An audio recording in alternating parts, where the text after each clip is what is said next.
ஒரு ஹாஸ்பிட்டலங்க சரியா டெய்லியும் 11 மணிக்கு ஒவ்வொருத்தர் செத்துக்கிட்டு இருந்தாங்க சார். சரியா 11 மணிக்கு. ஆச்சரியம் என்னன்னா, செத்துறாங்கிறது ஆச்சரியம், கரெக்டா 11 மணிக்கு டிக்கெட் வாங்கினா சார். இருக்கிற எல்லா டாக்டரும் ஒரு நாள் என்னன்னு பார்த்துருவோம்டா அப்படின்னு இருக்கிற எல்லா ஸ்பெஷலிஸ்டும் அன்னைக்கு அங்க வந்துட்டாங்க. கரெக்டா டைம் 10:55, 56, 57. அவங்களுக்கு திக்கு திக்கு திக்கு திக்குன்னு 59 ஆவறதுக்குள்ள இவங்க யாரேன்னு டிக்கெட் வாங்கிடுவாங்களோன்னு பயமா இருக்கு. கரெக்டா 11 ஆச்சு சார். என்ன நடந்துச்சுன்னு பார்த்தாங்க. எல்லா டாக்டர்ஸும் ஸ்டெத்தாஸ்கோப் எல்லாம் இருக்கிற இன்ஸ்ட்ருமெண்ட் எல்லாம் வந்துட்டாங்க. அந்த ஒரு இன்ஸ்ட்ருமெண்ட்டுக்கு அங்க வேலையே இல்லை. 11 மணிக்கு என்ன நடந்துச்சுன்னா, அந்த அறைய கூட்டுற அம்மா வந்துச்சுங்க சார். அந்த ரூம்ல இருக்கிற ஆக்சிஜன் வென்டிலேட்டர் இருக்குல்ல, அந்த பிளக்க புடுங்கிட்டு அந்த அம்மா செல்போன் சார்ஜரை சொருவிட்டு அது கடமையே கண்ணாக கூட்டி பெருக்கிட்டு போயிடுச்சு. இதுதான் சார் இத்தனை வருஷமா 11 மணிக்கு அங்க நடந்திருக்கு. நான் சொல்றேன், எப்ப பிரபஞ்சத்தோடு நமக்கு இருக்கிற கனெக்டிவிட்டியை புடுங்குறோமோ அப்ப டிக்கெட் வாங்கிடுவோம். இந்த பிரபஞ்சத்தோடு நமக்கு இருக்கிற தொடர்பைத்தான் நான் தவம் என்கிறேன். நடுவர் அவர்களே, ஒரு செய்தி, மருத்துவ முறையை மாற்றுங்கள் டாக்டர்னு வைரமுத்து ஒரு கவிதை எழுதியிருப்பாருங்க. டாக்டர், மருத்துவ முறையை மாற்றுங்கள் டாக்டர்.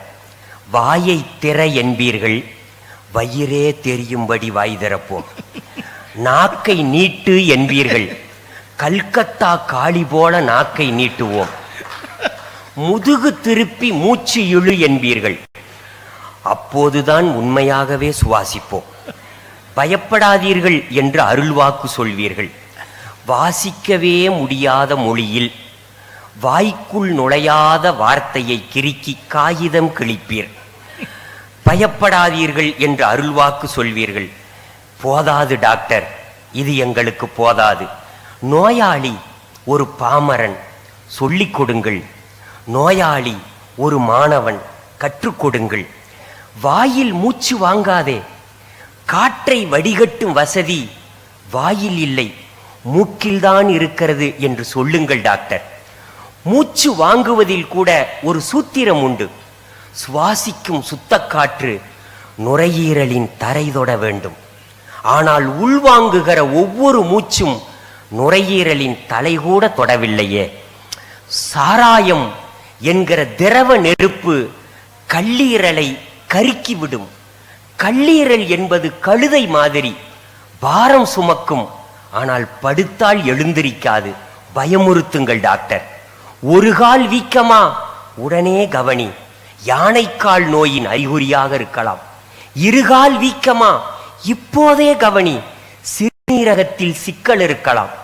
50 வயதை தொட்டதும் பசிக்கவில்லையா, மார்பு பகுதியில் கரையாத கட்டியா, வாயில் ஆறாத புண்ணா, சோதிக்க சொல்லுங்கள். நம்மை அறியாமலே புற்றுநோய் நம் உடலில் ஆனா ஆவண்ணா எழுதியிருக்கலாம். நோயாளியிடமிருந்து துக்கத்தை துரத்துங்கள் டாக்டர். நோய் என்பது துக்கமில்லை, அந்நிய கசடு வெளியேற உடம்பு நடத்துகிற உள்நாட்டு யுத்தம்தான் நோய் என்று சொல்லுங்கள். சர்க்கரை என்பது நோய் அல்ல, அது உடலின் குறைபாடு என்று சொல்லுங்கள். எரிக்காத கொழுப்பும் செரிக்காத உணவும் சுடுகாட்டு தேரின் சக்கரங்கள் என்று சொல்லுங்கள் டாக்டர். ஊமை ஜனங்கள், அவர்கள் உள்ளொளி அற்றவர்கள். பிணி வந்து இறந்தாலும் முனி வந்து இறந்ததாய் முனகுவர். நோய் விரட்ட நினைக்காமல் பேய் விரட்ட நினைப்பார்கள். யோகா அது வியாதி தீர்க்கும் வித்தை என்று சொல்லுங்கள். உயிர் நெருப்பை உருட்டி உருட்டி கொண்டு வந்து நெற்றி பொட்டில் நிறுத்த சொல்லுங்கள் டாக்டர். எப்பொழுதுமே தட்டில் மிச்சம் வைக்காதே, வயிற்றில் மிச்சம் வை. மருந்தையே உணவாக்காதே, உணவையே மருந்தாக்கு. பசியோடு உட்கார், பசியோடு எழுந்திரு சொல்லுங்கள் டாக்டர். அவிக்காத காய்கள் தான் அமிர்தம் என்று சொல்லுங்கள். பச்சை உணவுக்கு பாடம் நடத்துங்கள் டாக்டர். கோணல் இல்லா மனிதன் கூணன் ஆகி போனான், ஏனாம் அவன் டப்பா உணவை சாப்பிட்டது தானாம். விஷப்பாம்பு கடித்தும் ஒருவனுக்கு விஷமேறவில்லையாம். ஏனாம் அவன் உப்பில்லாமலே சாப்பிட்டது தானாம். ஆரோக்கியமான மனிதனுக்கு ஒரு நாளைக்கு 1/2 கிராம் உப்பு போதும் என்கிறார்கள். ஆனால் உப்பை கொட்டி கொட்டி வளர்க்கிறாயே மனிதா, உடம்பு என்ன செடியா கொடியா? ஒன்று மட்டும் சொல்லுங்கள் டாக்டர், ஒருபோதும் மரணம் மனிதனை தேடி வருவதே இல்லை, மனிதன்தான் மரணத்தை தேடி ஓடுகிறான் என்று சொல்லுங்கள் டாக்டர். எல்லோரிடமும் 2 கேள்வி கேளுங்கள் டாக்டர். மலச்சிக்கல் இல்லாமல் பொழுது விடுகிறதா, மனச்சிக்கல் இல்லாமல் பொழுது முடிகிறதா? இதுதான் சொர்க்க வாழ்வின் சூத்திரம் என்று சொல்லுங்கள் டாக்டர், சொல்லுங்கள் டாக்டர் என்று சொன்னார். நடுவர் அவர்களே, நான் ஒரு செய்தியோடு நிறைவு செய்கிறேன். கிராமத்துக்காரங்க என்ன பார்த்தாலே தெரியும். ஐயா ஆமாங்கிறார், கோவை தனபால் ஐயா. கிராமத்துக்காரன், அவனுக்கு டாக்டர்கிட்ட போனான் சார். டாக்டர்கிட்ட போனான், பார்த்துட்டு உங்களுக்கு சுகர் வந்துருச்சுட்டார். எங்காலும் மிரண்டு போயிட்டான். நான் கடுமையா உழைப்பேன் டாக்டர், எனக்கு எப்படி சுகர் வந்துச்சுன்னா? உடல் சக்தி மீறி உழைச்சாலும் சுகர் வந்துரும்னார். ஐயோ அப்படின்னா, அதுக்காக உழைக்காமலே இருந்தாலும் சுகர் வந்துரும்ட்டார். நல்லா சாப்பிடுவீங்களான்னார். வயிற்றுக்கு வஞ்சகமாக்க மாட்டேங்க, நல்லா சாப்பிடுவேன்னார்.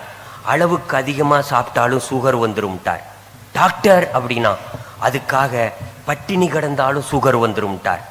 டாக்டர்னா தூங்குவீங்களான்னார்.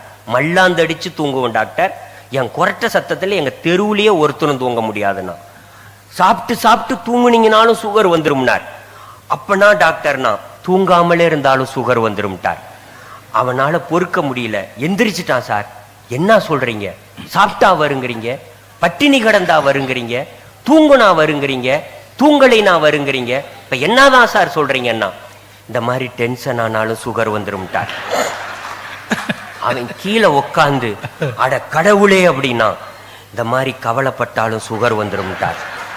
அவன் டாக்டரோட கையை பிடிச்சி, டாக்டர் கண்ணீரால உங்க கையை கழுவுறேன், இதெல்லாம் உங்க சிலபஸ்ல இருக்கான்னா. அவர் சொன்னார், எனக்கே 15 வருஷமா சுகர் இருக்குன்ட்டார். நடுவர் அவர்களே, எனவே உடலை மதிப்பதும் உயிரை மதிப்பதும் அதுவே தவம். நீங்கள் உடலை தானம் கொடுக்க நினைத்தாலும் அந்த உடல் நலமாக இருந்தால்தான் தானம் கொடுக்கிற தகுதியை கூட பெறும் என்பதனால் உடலை தவமாக நினையுங்கள். வாய்ப்புக்கு நன்றி.